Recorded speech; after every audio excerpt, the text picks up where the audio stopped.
We are living in a universe where it's more likely that we see a boxing match between Anderson Silva and Chael Sonnen than an MMA fight between Conor McGregor and Mike Chandler.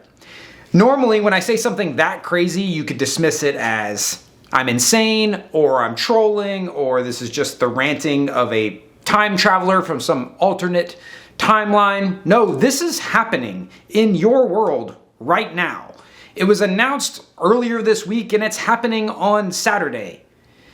This is happening. I don't know how it's happening. I don't know why it's happening. And I'm pretty sure this whole thing is a work, but it's happening. They're doing all the fight week activities. They're doing media. They're doing open workouts, which I'm going to talk about. I'm also going to tell you who's going to win this fight. I'm going to tell you how they're going to win the fight. Spoiler alert, by the way. But I think it's important that I explain why I think it's a work. If you don't know what a work is, I do need to explain that term so I don't offend or confuse. A work is a pro wrestling term, and some people think that a work means it's fake. That they're not synonyms. A work, it doesn't necessarily mean something's fake. In pro wrestling, they really hit each other in their real heads with real steel chairs and give each other real concussions. It's all very real. So while I don't think there's too much that's fake about it, that doesn't make it not a work. To understand what a work is, you could silently add together to it. You could say that Anderson and Chael are doing a work together. But that term sounds silly. It sounds kind of like a play date, which, I guess that's what they're doing. I guess Anderson and Chael are having a play date and pretending that it's a boxing match. Now, I want to be clear, just because something's a work doesn't mean it's fixed. I don't think that either of these two men would willingly participate in a fixed fight, which some numbskull in the comments is probably pointing out the Jake Paul Anderson Silva fight, because they just can't accept the fact that Jake Paul was the better boxer on that night. I know, that's hard to swallow. There's different levels of collusion. This isn't anything new. This isn't the first time this has happened. It's not even the first time these guys have done it. It's not even the first time they've done it together. But I don't think it's fixed. I think they're gonna go in the ring, and I think they're really gonna try to punch each other, and I think they're really gonna try to win. And that might beg the question, Mike, if you think they're gonna really try to win, then how is that a work? Well, that's because I don't think that you and I are the actual marks here. I think it's whoever's paying for this that Chael and Anderson are pulling the wool over their eyes. I don't know whether this is oil sheiks or this is some sort of eyes wide shut thing, but somebody with some deep pockets has decided to rent a couple of UFC legends for the afternoon and pretend that something important and interesting is happening. And I got no problem with that. Uncle Chael, get your bag. But something about this just doesn't feel right. Chael did this little skit at the open workout where he's putting rocks in his gloves and showing how he gets away with it to the reporters. It's hilarious. It was well constructed. The choreography, the blocking, the way he did a thing where he turned away and then turned back and he shows the reporters how he can get away with putting rocks in his gloves. It was brilliant. It was well written. It looked rehearsed, which, by the way, Chael, if you rehearsed that, it's still amazing. But if you did that live for the first time, the turning and turning back and showing the glove, it was great, but it just didn't feel right. It didn't feel like classic Chael hype. And you might, again, be, Mike, what are you talking about? When Chael said that he saw the Nogueira brothers trying to feed a carrot to a bus, nobody believed that he actually saw that. And no one believed that he believed anyone believed he actually saw that, if you follow. But what we did believe is that he was calling them stupid. He was calling them ignorant, like he was. When he said, Anderson Silva, you absolutely suck, none of us think that Anderson Silva sucks. He's one of the best to ever do it. But we believed that Chael wanted to hurt his feelings. We believed that part. And that's the beauty of a work in pro wrestling is we know that the outcomes are predetermined. We know that they're cooperating, but sometimes they say and do things. They say things that are true. They'll use each other's real name. They'll really kick each other in the face every once in a while.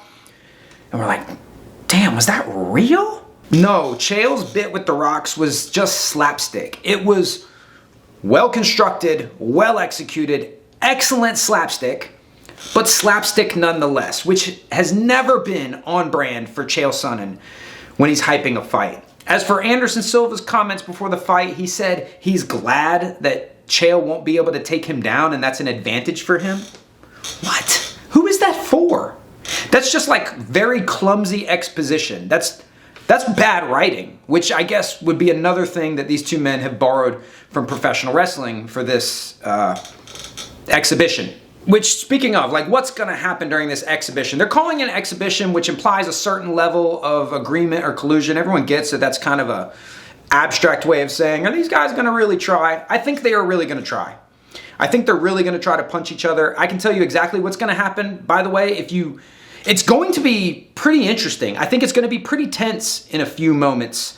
So if you want to watch it and enjoy it, don't watch the rest of this video. Instead, go watch... Chael did a video once about cheeseburgers. It's phenomenal. Go watch that instead. Come back to this after the fight. But if you want to know what's going to happen, I can tell you exactly what's going to happen. I will be surprised if Chael lands a single clean punch the entire fight. I'll be absolutely flabbergasted if he lands 5. For a couple of 50-year-old dudes, these guys looked pretty good in their open workouts. And if you don't know what you're looking at, Chael might even looked passable with his boxing, but Chael Sonnen suffers from something called MMA boxing syndrome. And that's what happens when an MMA fighter who's primarily a grappler enjoys a certain amount of success. He's able to afford a really good pad man. Now, a really good pad man can make you look and feel like $1 million, even if your boxing is terrible. These MMA fighters, they'll put on their little shoes and get in the ring. The guy will call out combos, and he'll just make them look and feel great. He'll make them look and feel like boxers. And then it's a bit of a self-fulfilling prophecy because they'll go in the cage in an MMA fight and have some success with the striking. But all of that success is predicated on the idea that there is the threat of a takedown. When you remove that, which Anderson Silva so eloquently pointed out in his pre-fight media, the boxing is, it's not even rudimentary.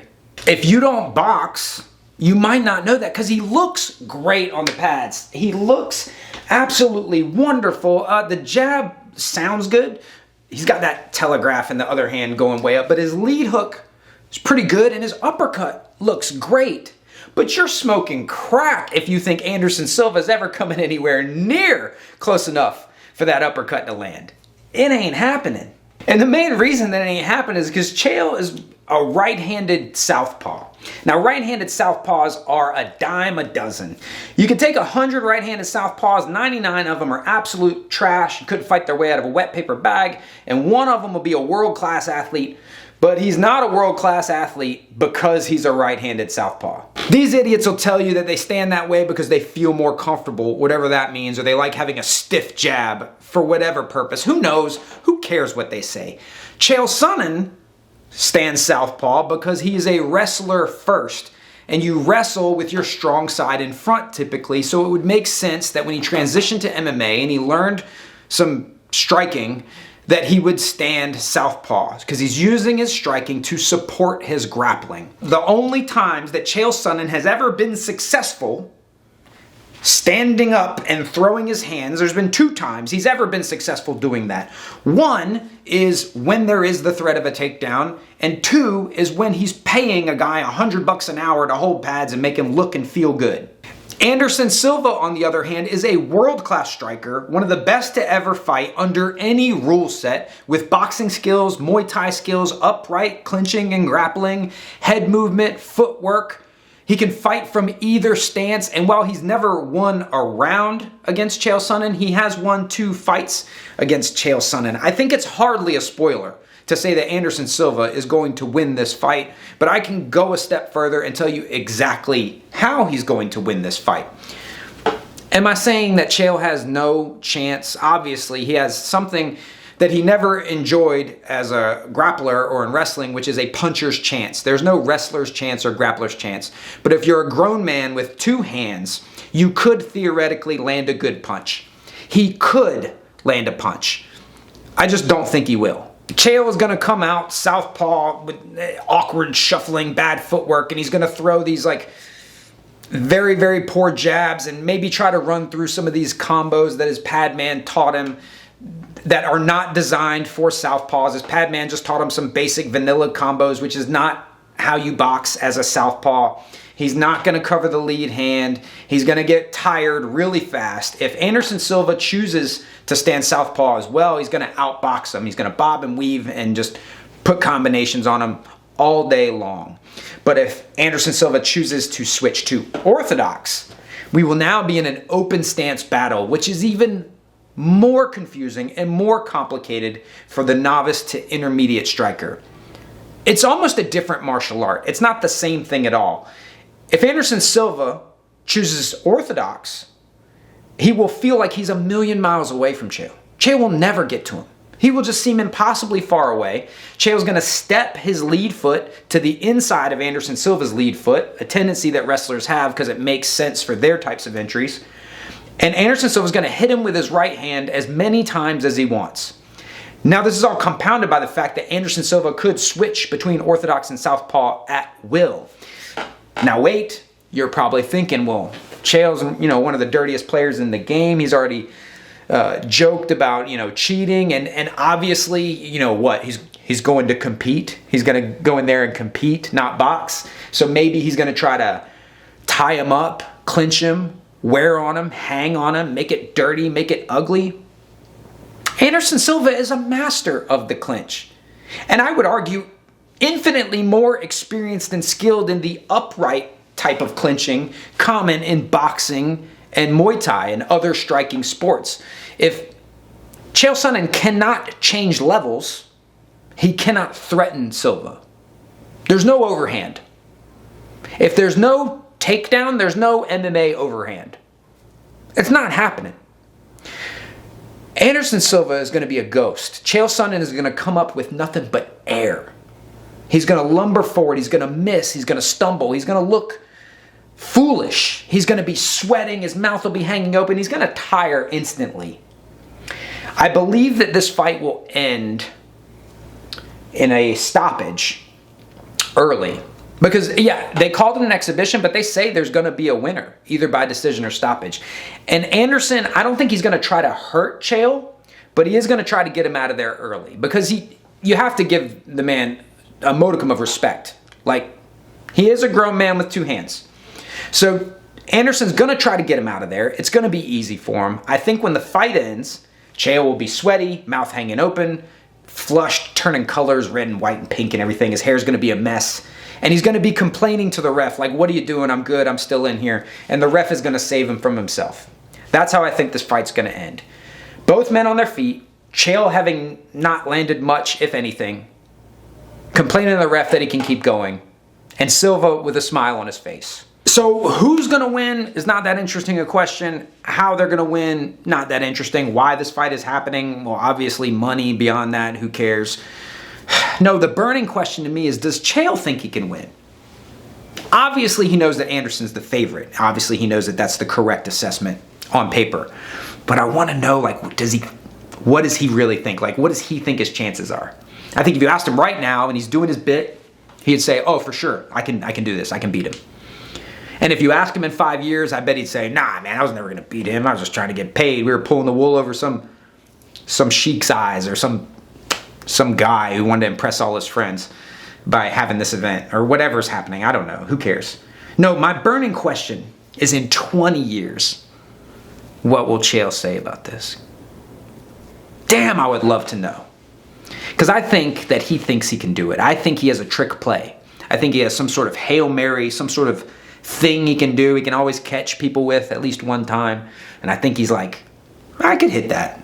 I think he's gambling, and he's thinking he could do it.